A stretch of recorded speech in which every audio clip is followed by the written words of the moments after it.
പൊതുമേഖലാ ബാങ്കിംഗ് സംവിധാനത്തെ നിലനിർത്താനുള്ള നടപടികൾ കേന്ദ്ര സർക്കാർ കൈക്കൊള്ളണമെന്ന SBI pension association general body യോഗം ആവശ്യപ്പെട്ടു. ജനറൽ ബോഡി യോഗം SBI regional manager TM Manoj ഉദ്ഘാടനം ചെയ്തു.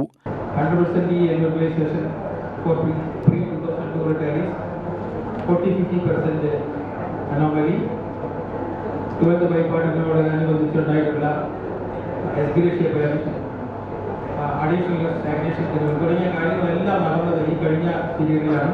അതുകൊണ്ട് നമ്മുടെ 2024-25 വർഷം, നമ്മുടെ 23-24 വർഷം നമുക്ക് ഒരിക്കലും മറക്കാൻ പറ്റാത്ത ഒരു വർഷമായി മാറിയിരിക്കുകയാണ്.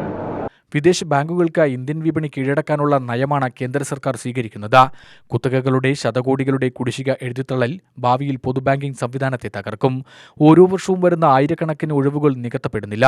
വിരമിച്ചവർക്ക് കാലാകാലങ്ങളിൽ ലഭിക്കേണ്ട ആനുകൂല്യങ്ങൾ ലഭിക്കാത്ത സ്ഥിതിക്കെതിരെ പോരാട്ടമല്ലാതെ മറ്റു മാർഗമില്ലെന്നും മനോജ് പറഞ്ഞു.